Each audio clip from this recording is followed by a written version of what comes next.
أعوذ بالله من الشيطان الرجيم بسم الله الرحمن الرحيم السلام عليكم ورحمة الله وبركاته baganda bange mwina ab'ebitiibwa nsaba munzikirize tutunulireko mu bufunze omukolo ogukolebwa Nabi Muhammad mu Gadiru Khumi ng'aleka omusika we kuba we tutategeera kino tetugenda kutegeera busiraamu bulungi era we wava enjawukana paka na lwaleero Nabi yaleka omusika teyaleka abashira ne bagamba yaleka Qur'ani n'abantu b'enjuyi abo ne bagamba teyaleka funa bulungi nga tuna kutandika kutunulira kino ekyafaayo ekyagadiru Khumi mu misomo gyaffe gyayita twagamba kyali tekikola magezi Nabbi okuvaawo obuvi asomeseza abantu emyaka 23 n'agenda nga talese musika era naffe abantu tukikola nga tunnaba kwebaka okuwandiika kirabo n'okiteeka wansi w'eppiro Nabi Muhammad wabeera nga uswatun hasana n'olwekyo yaleka ekiraamo nga twalaba nti ekyokulabirako ekisinga mu Suratul Ahzab aya 21 kikyokulabirako wabanga kikyokulabirako ekisinga Nabi Muhammad sallallahu alayhi wa alihi wa sallama emirembe gibeere ku ye ne ku bantu be onfuna bulungi yali tasobola just kuvaawo obuvi n'aleka eddiini ya Allahu subhanahu wa ta'ala nga talesemu musika tekikola sensi muganda wange wekitiibwa ne tugamba n'ogamba mu misomo gyaffe gyayita nti Katonda yatonda era yalonda omuntu tolina buvunaanyizibwa mu Suratul Qasas aya 68 Katonda n'atuuka ne ku level nti yakikola abeera nga akoze shirik ne tugamba nti bwaki Katonda yatonda era yalonda because yamanye ebituli mu mitima Suratul Qasas aya 69 ne ayati endala ne tugamba nti awo nga tuvuddewo Allahu subhanahu wa ta'ala yalonda nga we tugambye talonda bannabi bokka alonda n'abasika baabwe nga walonda Talut ku mulembe gwa Nabi Yusha Abun-Nun Nabi Yusha Abun-Nun ye yajja nga Nabi Musa avuddewo onfuna bulungi naye yalonda omuyambi wagenda omuyambangako mu ntalo ne mu nsonga endala ez'eddiini ayitibwa King Talut ye kennyini si yalonda Katonda yalonda nga wetwala mu Suratul Bakara ya 247 paka 248 ne tugamba n'okugamba nti Asifu bun Balikhiya ku mulembe gwa Nabi Sulaimani alayhi salatu wassalam Asifu bun Balikhiya teyali nabbi era Nabi Sulaimani si yamulondo okubeera nga ye ambasada we onfuna bulungi muganda nga w'ekitiibwa naye odeva wa Allahu subhanahu wa ta'ala nga wetwala mu Surati Namuli aya yali 4 paka 45 ne tugamba nti aya abasiraamu gye beekwasa nti wa amuruhum shura bainahum mu Surati Shura aya 38 abantu gye beekwasa nti yegamba baswahaba ogenda mu sakhifa okwerondamu bagitafuta kifoola nnenge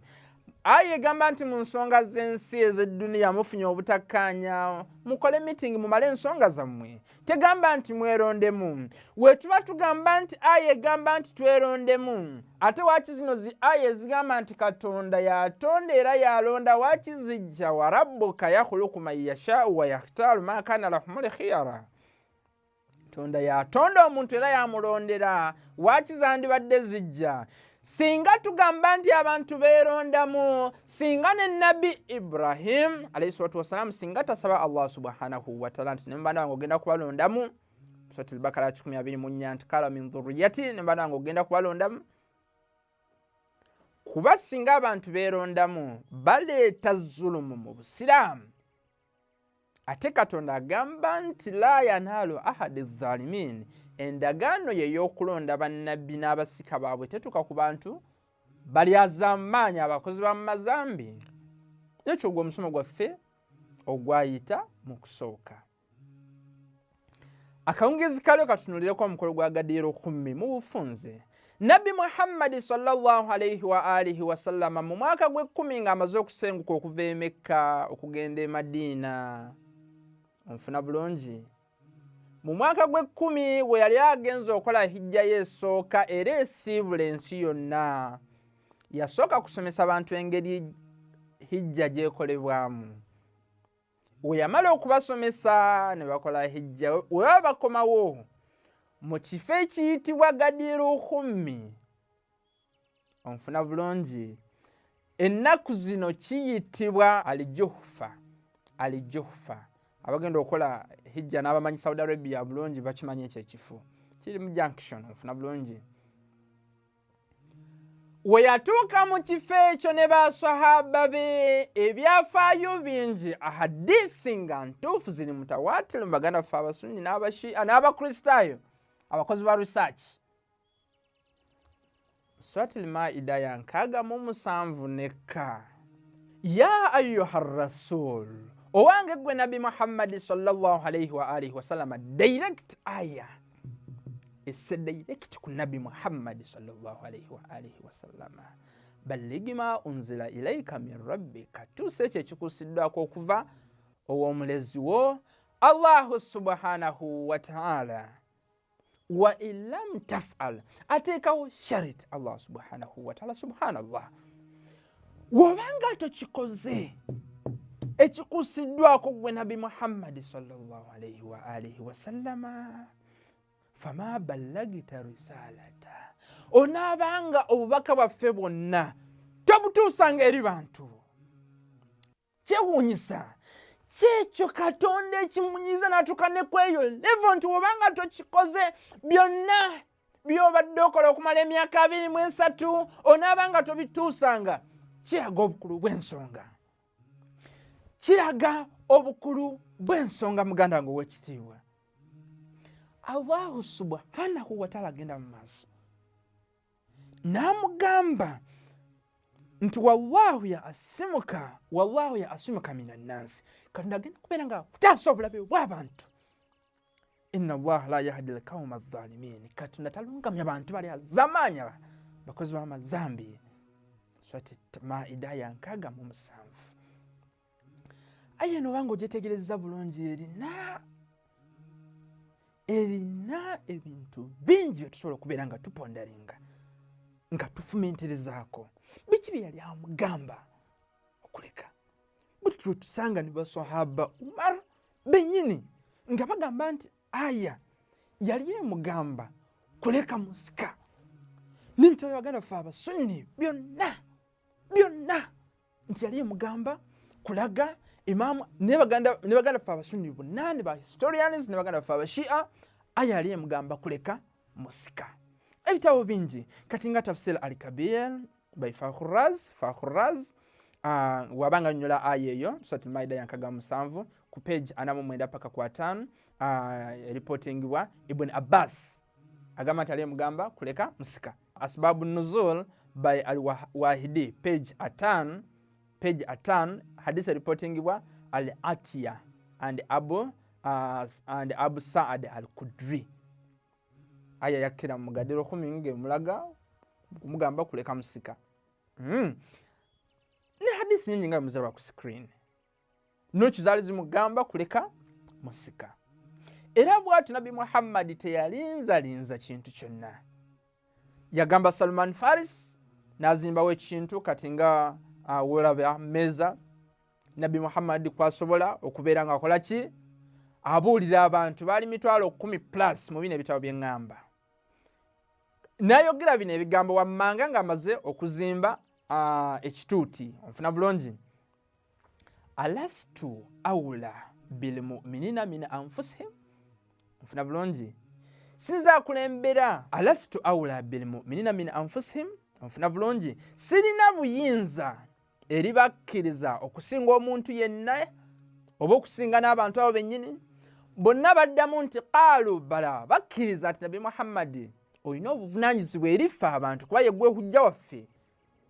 gwe omulamuzi waffe nabi Muhammad sallallahu alayhi wa alihi wasallama gwe tulinako obuvunaanyizibwa n'abagamba bino ebigambo wamanga qaala man kuntu mawlaahu fahadha aliyun mawlaahu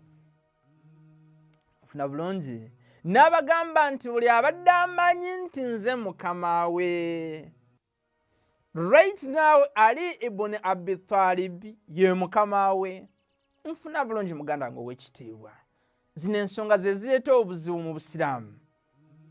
nateekako dua nabi Muhammadi sallallahu alayhi wa alihi wa sallama, Allahumma wali man wallahu, Katonda yagala buli amwagala, wangadi man addahu, kyawa buli atamwagala, wansuru man nasarahu, taasa buli amutaasa. Hadisi ntuufu y'Abaganda baffe Basunni nga tugenda okulaba address yayo egenda mu maaso egamba nti inni taariku fiikum thakalaini kitaaba Allah wa hitrati, mbalesemu ebizito ebi Qur'ani Katonda yennyini gye yeekuumira gye yassa etaliimu shakka nga etwala mu Suuratul Bakara ey'okubiri, wa hitrati n'abantu b'enju yange, abantu b'enju ya Nabi Muhammadi Katonda be yafuula okwagala n'okugobereranga tteeka kiri waajibu, teweesalirawo bwesalizi. Surati Shura 23. Naye ate watuuka ku bantu abalala nga baswahaba wadde yabasiima mu Hudaybiya nga etwala mu Suratul Fatiha ya 18 abateekako shariti. Suratul Fatiha aya ya 10, faman nakatha fa innama yankusu ala nafsi, eyo yonooneramu abaswahaba gwe Muhammadi abakuwadde bai'a yeyonoonera yekka, era ngenda kumupanishinga olunaku lw'enkomerero. Atuukiriza bai'a gy'akoze naawe ngenda kubeera nga musasula ebisinga. Ne tulaba nga Nabi Muhammadi avudde baswahaba bamu bakyuka, tujja kubitunuulira mu misomo emirala. Kye twagala Nabi Muhammadi yaleka obusika, Qur'ani n'abantu b'enju ye, hadisi ntuufu eri mutawatir, osobola ogisanga mu bitabo by'Abaganda baffe Abasunni bino wammanga. Sahih Tirmidhi volume ey'okubiri peegi 298 ne volume ey'okutaano peegi 163, Sunan Ibn Majah volume esooka peegi 12 ne peegi 43, Fadailu Sahab ofuna bulungi Ahmad, Imam Ahmad Ibn Hanbali volume ey'okubiri peegi 563, peegi 572 ne peegi ez'endala. Hadisi ntuufu terina nfuufu. Nabi Muhammad yaleka ekiraamo. Ne tulaba nti waliwo hadisi endala still egamba mbu Nabi Muhammad yaleka Qur'ani ne hadisi. Twagamba eno hadisi abasinga bagamba nti eri fake, si kyekiraamo kya Nabi Muhammad sallallahu alayhi wa alihi wasallam. Abaganda baffe Basunni bennyini be bagamba nti hadisi eriko enfuufu, kuba mu kusooka tosobola gisanga mu bitabo byokka omukaaga ebisinga okubeera live mu Baganda baffe Abasunni terimu. Ne just eri mu kitabo ekiyitibwa Muwatta al-Malik ne Imam Malik. Abasinga ba ulama Abaganda baffe Abasunni ne bagikuba nti isnadi yayo eriko enfuufu. Onfuna bulungi abagiripotinga. Kati nga wano we tulaba mu Tarikh Wasitwa onfuna bulungi peegi 5 isnadi yayo agamba nti eri fake. Nga we tulaba mu Shu'aib al-Iman page 1315 agamba eri fake. Dalailun Nubuwa volume ey'okutaano page 448 bagamba eri fake. Kale nga we tuli mu kudibetinga tugambe nti hadisi ntuufu. Kale tugambe nti hadisi ntuufu.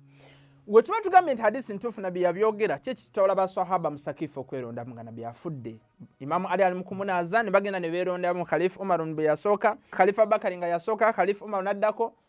Khalifa Usman n'abalala. Kye kibatwala kuba tugambira okugamba nti Katonda yatonda era yalonda. Waaki bano beerondamu mu Surati Kasas yankagomya tugambye Katonda yatonda era yalonda. Nokyawo tulabawo nti byonna biriko question mark. Ne tugamba nti gw'ogamba nti Katonda Nabbi yaleka Qur'ani ne hadisi, bino ebibiri byetaaga omusomesa. Onfuna bulungi kuba tulaba mu hadisi mulimu enfu, ate ne tulaba n'abantu bennyini bawandiika hadisi enfu ngazo zituli mu kulaba. Ani agenda okubivuunula? Agenda okubivuunula ateekeddwa okubeera nga Nabbi yamwogera. Ana madinatul ilmi wa aliyun babuha, nze ekibuga ky'okutegeera ali gwe mulyango. Oyagala okuntegeera yitira mu bano Katonda be yatukuza. Nfuna bulungi mu Surati Al-Ahzab aya 3 nga tugenda okulaba mu misomo gyaffe egiddako inshallah taala. Baganda bange ab'ebitiibwa, kitwagala ogamba ebigambo bingi tetusobola kubeera nga tubimalayo. Abamu ne bagamba nti ekigambo mani kuntu mawulahu, ekigambo mawula, abamu ne bagamba wano mawula mbu kitegeeza just mukwano Katonda yali amugamba. Nabbi yali abagamba nti abadde amanyi nti Ali ye mukwano gwange nawe ye mukwano gw'abantu bonna. Tugamba tekikola sense naku 3 omusana gwaka abalage just mukwano gwe gwolaba kisoboka tekikola sense muganda ngwe ekitiibwa ne tugamba ndi ekigambo mawula mu dictionary zonna ezivunula Quran onfuna bulungi dictionary zonna zigamba ndi ekigambo mawula ne wali kirina amakulu agasukka mu 20 amakulu agasinga okozesebwa 19 gonna gagamba nti ekigambo mawula kitegeeza mukama wo akulinako obuvunaanyizibwa. Amakulu just limu lyerigamba nti kiyinza okutegeeza mukwano. Kale wetugamba nti ekigambo mawula kitegeeza mukwano tulaba mu surati al-Bakara aya 257 Allahu subhanahu wa ta'ala agamba nti Allahu waliyul ladhina amanu yukhrijuhum minadh-dhulumati ila an-nur. Allahu subhanahu wa ta'ala bambaga bavunula ekigambo kino wano wali onfuna bulungi mbuye mukwano gw'abakkiriza. Wokivunula nti mukwano Allah mukwano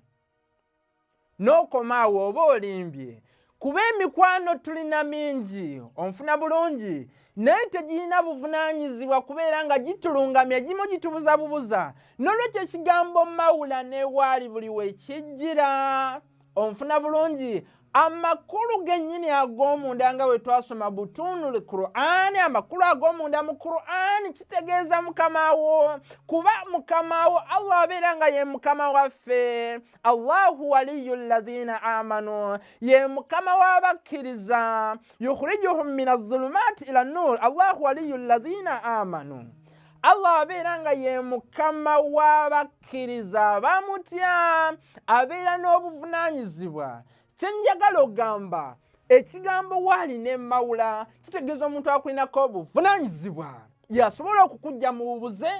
n'akuteeka mu bulungamya.